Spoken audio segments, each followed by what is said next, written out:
नमस्ते आप सबको।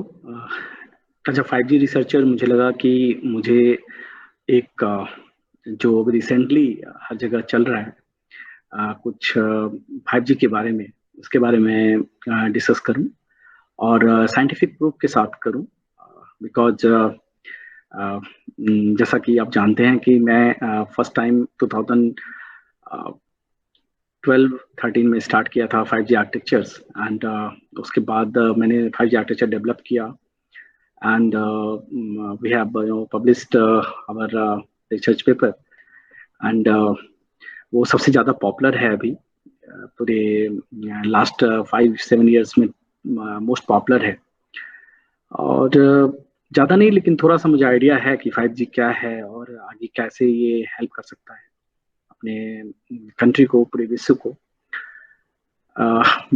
बहुत सारे वीडियोस मेरे स्कॉलर्स और बहुत जगह से मुझे मिला and they are always asking कि सर आपका क्या कमेंट है। मैंने बहुत जगह देखा जिनको कुछ भी टेक्निकल नॉलेज नहीं है वो इस पे कमेंट कर रहे हैं, बट रिसर्चर्स जो इसमें काम कर रहे हैं वो बहुत कम आके बता रहे हैं कि एक्चुअली है क्या। तो मैं आपको बताना चाहूँगा कि एज ये जो वीडियोज है वो मैं जनरल भाषा में बताऊंगा, बहुत इजी लैंग्वेज में, कि कैसे हम समझते हैं कि क्या क्या ये सही में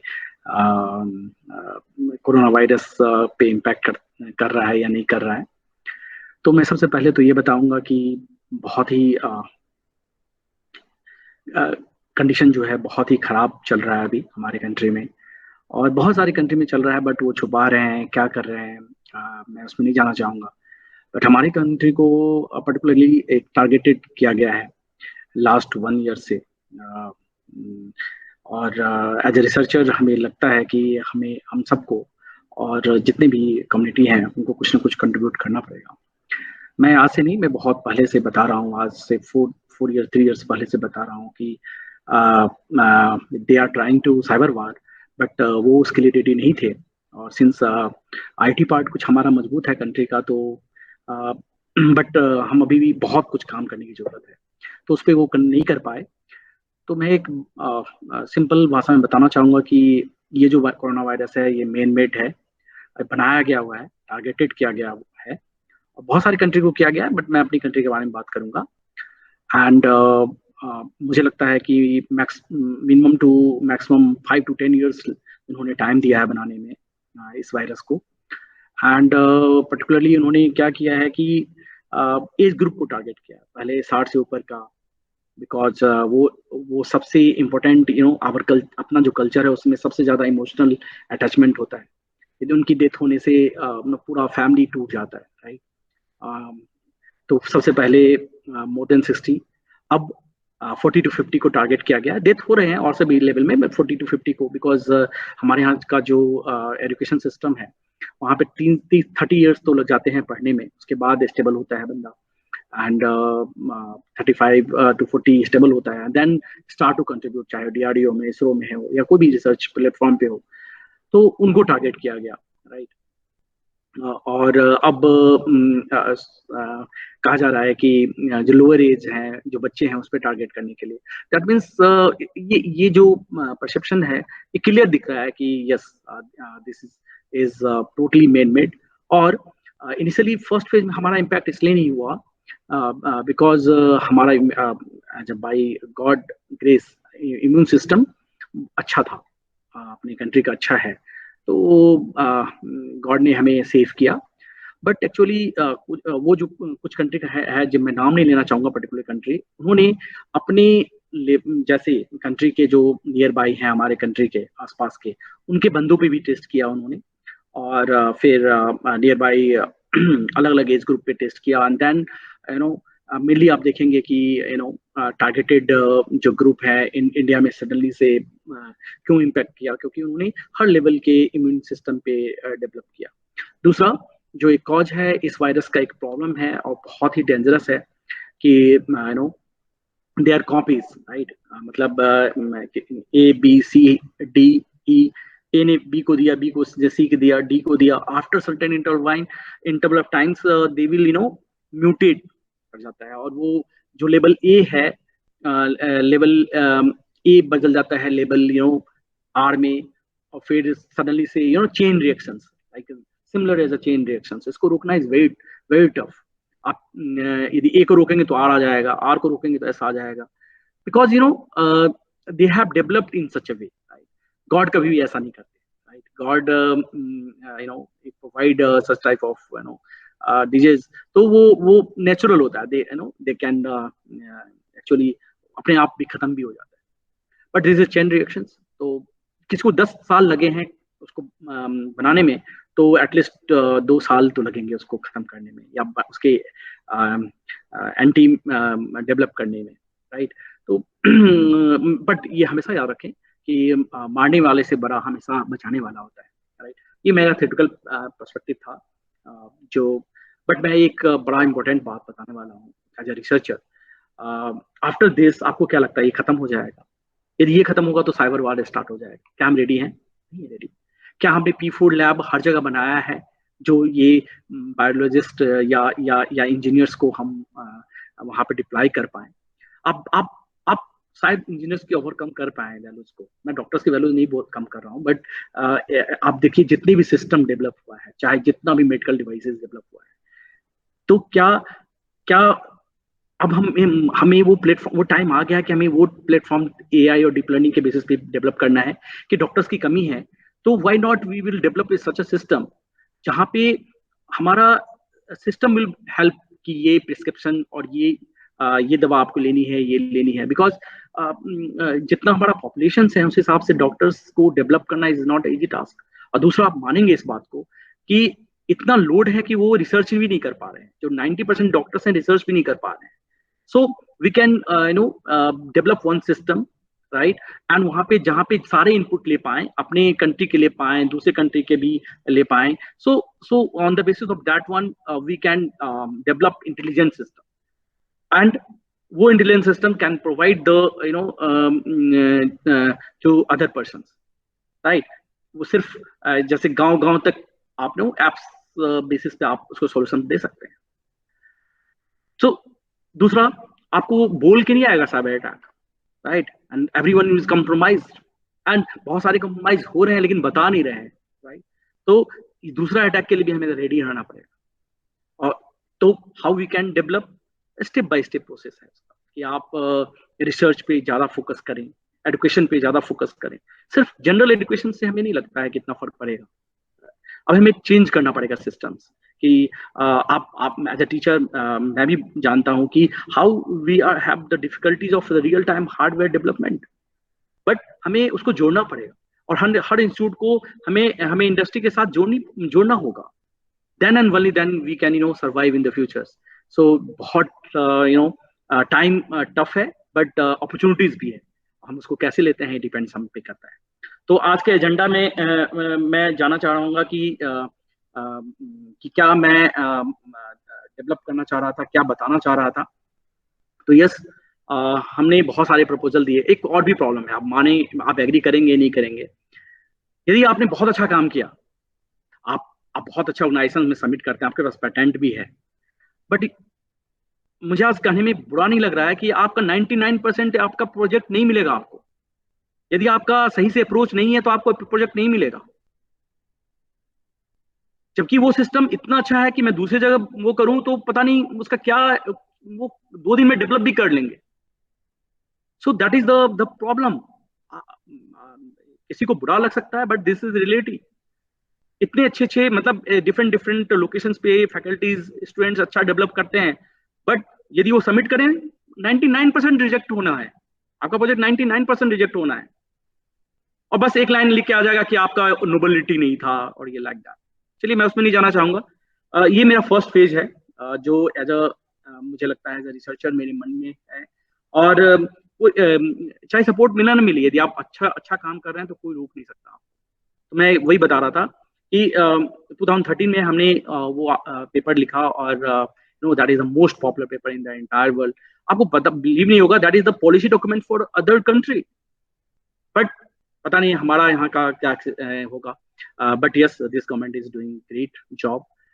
टारगेटेड किया जा रहा है, पर्टिकुलरली मैं ऑब्जर्व कर पा रहा हूँ इस गवर्नमेंट को पर्टिकुलरली टारगेटेड किया जा रहा है विद द टाइम फ्रेम, क्योंकि हम ग्रोथ के आगे तरफ बढ़ रहे थे बहुत तेजी के साथ, and we are no top 5, maybe we will top 2, top 1 in the future, near future. So अभी हमारा टाइम आ गया यूनाइट होकर कुछ काम करने। तो ठीक है, एज ए इंजीनियर हम इसमें नहीं कर पा रहे हैं, तो yes we can develop an medical system कि हम उससे हम हेल्प कर पाए, पहला। दूसरा कि साइबर वार के लिए हम तैयार रहें, फॉरेंसिक के लिए तैयार रहें, क्योंकि वो नेक्स्ट टारगेट होने वाला है। तो आज के एजेंडा की तरफ मैं आता हूँ। 5G is the cause of corona virus. तो मैं ये बताना चाहूँगा, और मैं फुल प्रूफ के साथ बताऊंगा कि नहीं, ये नहीं है। अब ये है क्यों नहीं? तो जितना भी आप जर्नी देखेंगे वायरलेस कम्युनिकेशंस का, चाहे 1G से लेके 2G, 3G, 4G और 5G, जो भी कम्युनिकेशन जर्नी है, सिंस मैं जनरल भाषा में बात करूंगा कि सबको समझ में आए कि 1G और 2G ये सब क्या है, डिफरेंट डिफरेंट जनरेशन क्यों आया। तो सिंपल सी है, लैंग्वेज है कि जैसा सा डिमांड आया वैसा वैसा टेक्नोलॉजी डेवलपमेंट हुआ। कि पहले मैं सिर्फ मुझे बात ही करना था, सिर्फ मुझे टेक्स्ट ही मैसेज करना था, मुझे वीडियो कॉल करना था, वीडियो कॉल हाई स्पीड से करना था, बफरिंग नहीं चाहिए थी। वो सबको इम्प्रूव करते करते हम वहां तक पहुंचे। और याद रखिए कि पहले एक जैसे आप रेडियो सुना करते थे, तो एक आकाशवाणी का दरभंगा केंद्र है या कुछ और केंद्र बोलते हैं, तो वो 25 किलोमीटर 30 किलोमीटर तक सुना जाता था। फिर FM आया, FM का क्वालिटी अच्छा था, नॉइज परफॉर्मेंस अच्छी थी, बट फ्रिक्वेंसी बढ़ गया तो रेंज थोड़ी सी कम हो गई। फिर 1G 2G हर में जितना भी जनरेशन बढ़ता गया, तो एक लाइन में आप समझ लीजिए कि जितना जनरेशन आगे बढ़ते जा रहे हैं यानी फ्रीक्वेंसी बढ़ता जा रहा है। और फ्रीक्वेंसी और वेवलेंथ का एक रिलेशन होता है, इन्वर्सली रिलेशन होता है। तो वो मत समझे आप, एज ए जनरल में पढ़ाने के लिए आया हूँ, यहाँ पे बताने आया हूँ। तो जितना फ्रीक्वेंसी बढ़ाएंगे तो सिग्नल स्ट्रेंथ हो, सिग्नल का जो स्ट्रेंथ है वो कम होता जाएगा। सिंपल, जितना आप फ्रीक्वेंसी बढ़ाएंगे सिग्नल स्ट्रेंथ उतना वो कम होता जाएगा। तो करेंगे कैसे? तो पहले हमने 1G लिया, 2G लिया, 3G लिया, 4G लिया, फ्रीक्वेंसी में नहीं जाएंगे, मैं लेटेस्ट की बात करूंगा। तो जैसे मैं 4G में गया, राइट, तो स्टैंडर्डाइजेशंस बहुत सारे हुए। 2300 मेगा हर्ट्ज यानी 2.3 गीगा हर्ट्ज से लेके 37 3400 मेगा हर्ट्ज यानी 3.4 गीगा हर्ट्ज तक गया। LTE आया, LTE एडवांस आया, राइट। बट फ्रीक्वेंसी आप देखेंगे तो बिलो 6 गीगा हर्ट्ज का बैंड था सारा। इन दैट केस यानी फ्रीक्वेंसी बढ़ेगा तो सिग्नल स्ट्रेंथ कम होगी। तो इसका एक बहुत बड़ा एग्जांपल बताता हूँ। जैसे आपके घर में DTH टीवी लगा हुआ होगा, तो आप देखते होंगे कि जब बारिश होती है, जब बारिश होए आप तब ऑब्जर्व करना, आपका जो टीवी पे सिग्नल है वो बंद हो जाता है। क्यों बंद हो जाता है? क्योंकि आपका जो सैटेलाइट कम्युनिकेशन है वो गीगा हर्ट्ज में काम करता है, 2 6 गीगा हर्ट्ज, राइट। तो उस बैंड में जैसे फ्रीक्वेंसी आपका गीगा हर्ट्ज में आ गया तो वेवलेंथ, सिग्नल डिस्टेंस उसकी छोटी हो जाएगी, इंफॉर्मेशन साइज बहुत छोटी हो जाएगी। तो बारिश की बूंदें जब आएंगी तो उसमें फंस जाएगा, राइट, उसमें फंस जाएगा और सिग्नल आपका कैप्चर नहीं कर पाएगा जो आपका एंटीना है, क्योंकि वाटर ड्रॉप्स के अंदर वो छुप गया, तो सिग्नल डिस्टर्ब हो गई और आपको नहीं दिखाई दे रहा है आपके टीवी पे। क्यों मैं ये बता रहा हूँ? क्योंकि इससे हम रिलेट करेंगे कि 5G सही में क्या है, नहीं है। सो यस, कुछ मानने में बहुत डेंजरस है। जैसा इसके 3 फैक्टर है। एक होता है specific absorption rate, SAR rate बोलते हैं। देखिए SAR रेट आपके मोबाइल डिवाइस के पे होता है। दो तरीके से देखते हैं, एक क्लोज, जैसे ये हैंड है और ये मोबाइल, या यहाँ पे मैंने मोबाइल रखा है तो यहाँ पे क्या रेडिएशन आ रहा है, या हैंड पे क्या रेडिएशन आ रहा है। तो जर्नी के ड्यूरेशन में आपने देखा होगा जब हमारा शरीर अडॉप्ट नहीं हुआ था 3G to 4G के लिए, तो मॉर्निंग हाफ में आपने ऑब्जर्व किया होगा कि है ना, बच्चे बोलते हैं कि मम्मी मुझे इचिंग हो रहा है, या आप भी सोचते होगे कि जब आप बात करते हो तो इचिंग होने लगता है। तो हम सोचते हैं क्या कि यह इचिंग क्यों हो रहा है, शायद पानी में कुछ प्रॉब्लम था। बट नहीं, क्या है कि जो रेडिएशन के कारण, फ्रिक्वेंसी के कारण फ्रीक्वेंसी बढ़ने के कारण हमारा पावर डेंसिटी बढ़ जाता है, पावर डेंसिटी बहुत हाई हो जाता है। पावर डेंसिटी बढ़ने के कारण हमारा स्पेसिफिक एब्जॉर्प्शन रेट बढ़ जाता है, राइट। तो स्पेसिफिक एब्जॉर्प्शन रेट जो है मैं बताऊंगा, डेफिनेशन बताऊंगा, दैट इज डिफरेंट थिंग। तो स्पेसिफिक एब्जॉर्प्शन रेट क्या होता है? Is a measure of the rate at which energy absorb per unit mass by human body when expose to a radio frequency और इलेक्ट्रोमैग्नेटिक फील्ड। जब RF आपके body पे पड़ेगा तो वो कुछ ना कुछ पावर रेडिएट करेगा और वो पावर एब्जॉर्ब होगा आपके स्किन पे। वो हमेशा जब आप एसएआर एब्जॉर्ब करते हैं तो एक एसएआर को डायरेक्टली रिलेट करने के लिए हमारा जो एब्जॉर्प्शन रेट है, राइट, स्पेशली एब्जॉर्प्शन रेट, उसको हम स्किन डेप्थ से मेजर करते हैं। तो कितना बहुत में वो डेप्थ में पेनिट्रेट करता है आपकी बॉडी या यहाँ पे। सबसे ज्यादा डेंजरस ये है क्योंकि this area is no directly impact और योर आपका जो माइंड है, वो ब्रेन है, उसको भी इम्पैक्ट करता है, और इस एरिया ये बहुत सेंसिटिव एरिया है, तो यहाँ पे इम्पैक्ट ज्यादा दिखेगा। सो एसएआर क्या है, फिर से ध्यान दीजिएगा। पावर बढ़ने के कारण, क्यों पावर बढ़ाना पड़ा, पहला क्वेश्चन, पावर क्यों बढ़ाना पड़ा? तो जैसे 1G से 2G आया, 2G से 3G आया, 4G आया, तो मैंने क्या बताया, फ्रीक्वेंसी बढ़ने के कारण सिग्नल स्ट्रेंथ कम हो गया। सिग्नल स्ट्रेंथ कम हो गया तो मुझे भेजना था 10 किलोमीटर, बट वो जा नहीं रहा है, सिग्नल जाएगा नहीं क्योंकि सिग्नल स्ट्रेंथ कम हो गया। तो एटेन्यूएशन होगा, पेड़ पौधे बिल्डिंग सबसे टकरा के आएगा। यस, कभी कभी अच्छा भी हो जाता है, कंस्ट्रक्टिव एंड डिस्ट्रक्टिव फिनोमेना बोलते हैं उसको, बाद वो भी फिनोमेना होता है। लेट अस अज्यूम दैट कि आपका सिग्नल स्ट्रेंथ डिस्ट्रक्टिव फिनोमेना के कारण कम हो गया, तो आप क्या करेंगे? सिंपल है, क्या बोलेंगे, चलो पावर बढ़ा देते हैं। हम क्या करते हैं, पावर बढ़ाते हैं। 1G 2G 3G में पावर बढ़ता गया। पावर बढ़ने के कारण पावर डेंसिटी बढ़ गई, और पावर डेंसिटी बढ़ने के कारण सिंपल एसएआर बढ़ गया, राइट। और यदि स्पेसिफिक एब्जॉर्प्शन रेट बढ़ गया तो आपका सबसे इंपॉर्टेंट फंक्शन है जो जो रेट बढ़ जाती है एब्जॉर्प्शन रेट में, कि आपका skin depth, right, skin depth भी बढ़ गया।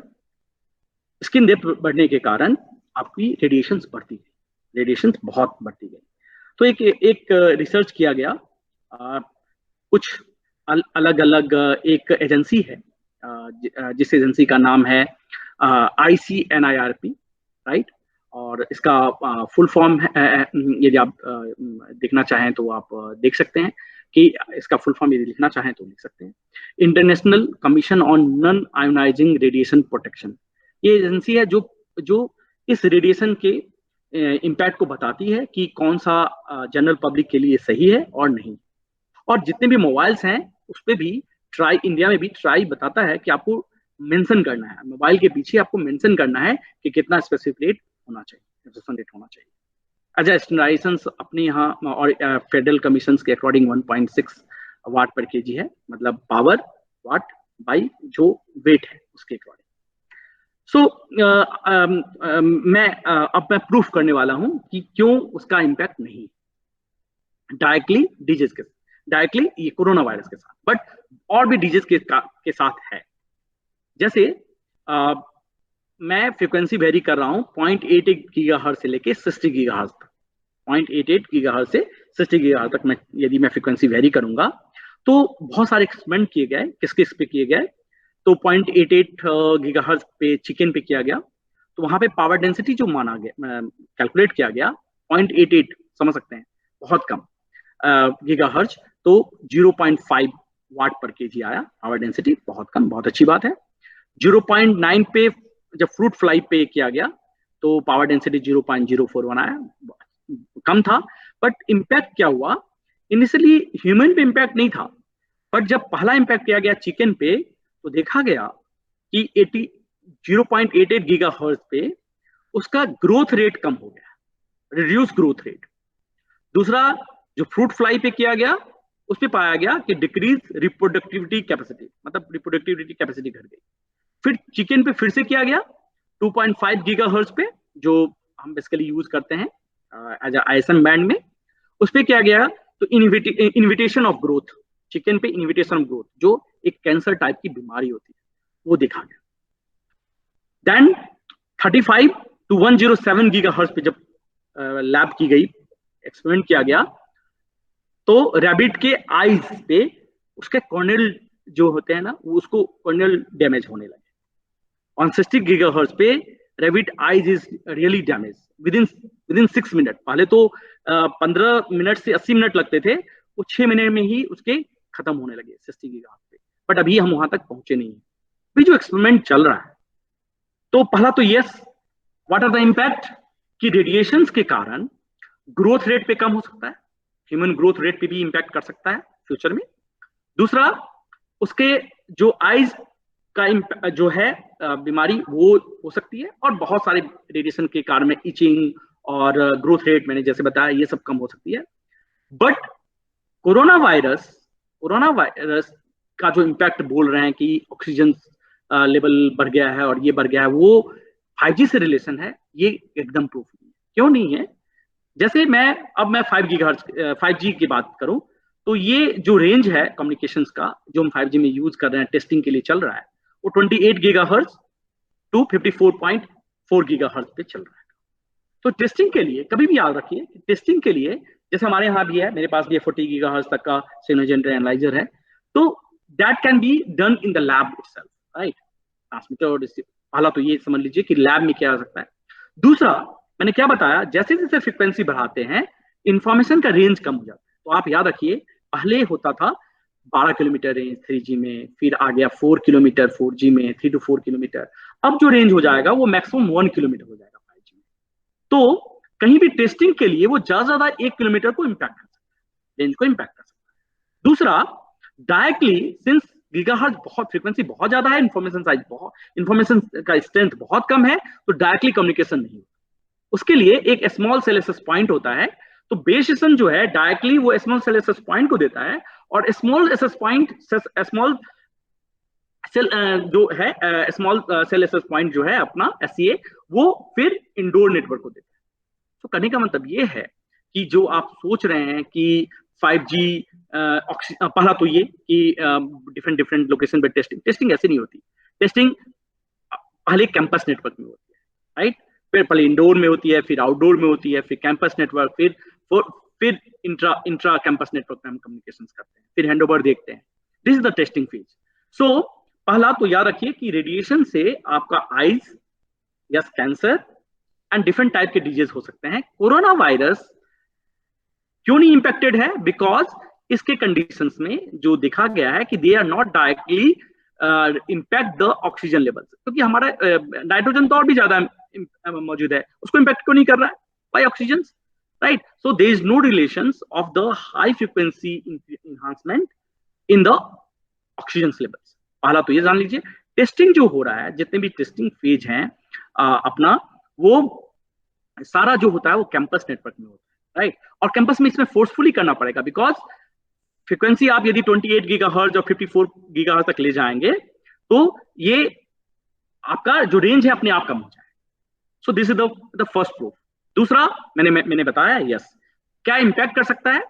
तो रेडिएशन जो रेंज को इन्हांसमेंट करने के लिए पावर बढ़ाएंगे, पावर डेंसिटी बढ़ेगा। पावर डेंसिटी बढ़ने के कारण आपका क्या हो सकता है? स्पेसिफिक एब्जॉर्प्शन रेट बढ़ सकता है। यस, स्पेसिफिक एब्जॉर्प्शन रेट में जो फैक्टर होता है वो दोनों फैक्टर होता है। क्या होता है कि हमारा जो हम जब कम्युनिकेशन करते हैं, अपलिंक एंड डाउनलिंक दोनों फेनोमेना होता है। तो बहुत सारे रिसर्च चल रहे हैं, हमने भी प्रपोजल दिया है रिसर्च में कि अपलिंक एंड डाउनलिंक में हमें दोनों पार्ट की जरूरत नहीं है, जो हम बहुत जल्दी हमने पेटेंट कर लिया है, और शायद जल्दी ही वो applicable for all the base stations. दूसरा एक और है कि यदि आप पावर यदि आपने बढ़ाया, क्योंकि रेंज इनहांस करना है, तो SAR बढ़ जाएगा। SAR बढ़ने के कारण आपका स्किन डेप्थ बढ़ जाएगा। तो यस, आपकी स्किन रिलेटेड बीमारी हो सकती है, राइट। और स्किन में might be the cause of सबसे इंपॉर्टेंट है आईज, और यस कैंसर में भी, but that is the long propagation वाला। दूसरा, टेम्परेचर बढ़ जाता है। सरफेस जो टेम्परेचर है, आप यदि पावर बढ़ाएंगे तो temperature is also increase. So this is the today in my detail analysis मैंने थियोरेटिकल पॉइंट ऑफ व्यू से बताया है, इसलिए बताया है सबको क्योंकि सबको पता चले कि है क्या। तो कभी भी याद रखिए कि जब भी कोई बेस स्टेशंस जो है, यदि मैं 1G 2G 3G 4G and 5G में जाऊंगा, तो जैसे जैसे मैं जाऊंगा तो यहाँ फ्रीक्वेंसी बढ़ेगी, राइट, क्योंकि frequency directly proportional to data rate, और हमें डेटा रेट ही ज्यादा चाहिए, राइट, क्योंकि हम सबको डेटा रेट के लिए ही हम लगे पड़े हैं, राइट, क्योंकि सबको हाई डेटा रेट चाहिए, हाई डिमांड है। तो पहला तो याद रखिए कि फ्रीक्वेंसी जो है इनवर्सली प्रोपोर्शनल टू वेवलेंथ है, तो क्या होगा, इसमें सिग्नल एक्सटेंशन बहुत अच्छा, तो रेंज बहुत ज्यादा, रेंज इज बहुत बहुत बड़ा, मतलब बहुत ज्यादा।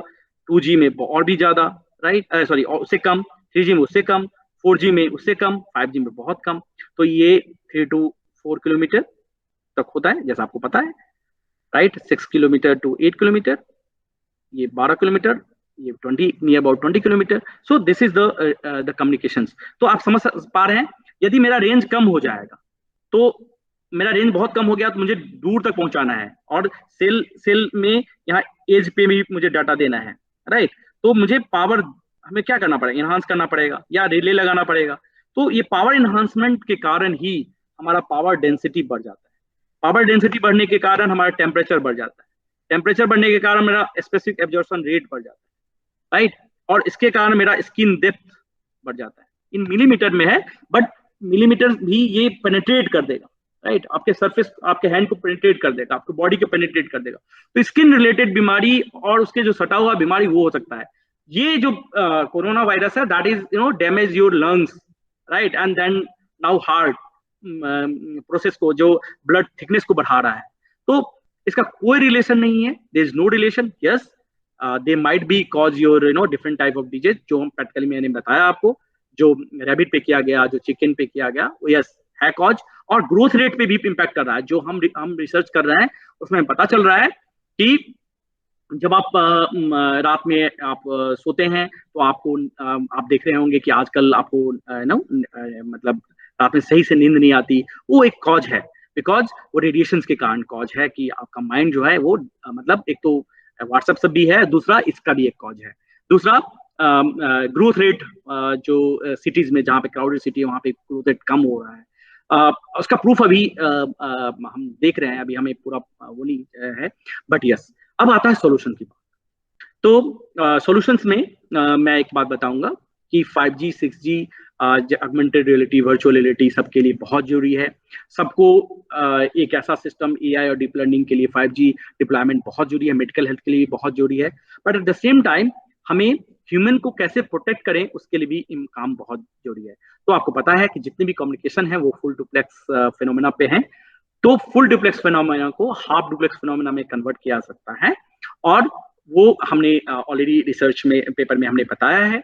और कैसे किया जा सकता है, कैसे एप्लीकेशन बेस्ड है, वो मैं इसके नेक्स्ट जब लेक्चर बनाऊंगा तो मैं आपको बताऊंगा, but that can be overcome. तो मेरा आज के लेक्चर में ये नहीं था कि सिर्फ कि मैं प्रॉब्लम बताऊं और रिलेशंस बताऊं, बट इसका जो सॉल्यूशन है वो भी अवेलेबल है कि आप कैसे कर सकते हैं। तो we have already filed the patent कि हाँ, हाफ डुप्लेक्स अटैक, जो हाफ डुप्लेक्स जो फिनोमेना है उसको हम कब कर सकते हैं, कब लगा सकते हैं। तो जब भी आप रात में सोते हैं, तो एक अलग से एक मोड हम डेवलप कर रहे हैं। जैसे मोबाइल में आपका एक मोबाइल है और उसमें आप जो एक मोड है, जैसे फ्लाइट मोड है, वैसे ही एक हम हाफ डुप्लेक्स मोड डेवलप कर रहे हैं, जो ऑलरेडी हमारे पेपर्स में अवेलेबल है, जिसका हमने थर्मल रेडिएशन मोड नाम रखा है, जो थर्मल रेडिएशन को कम करेगा, रेडिएशन को कम करेगा, and still you are able to communicate to anyone in the world, right? So this is from my side, but last में conclude करूंगा। ये तो लिंक नहीं है, but इसका डिप्लॉयमेंट दूसरी चीज को का कॉज है, जिसको एज ए रिसर्चर हम कम कर सकते हैं और करेंगे और कम कर रहे हैं।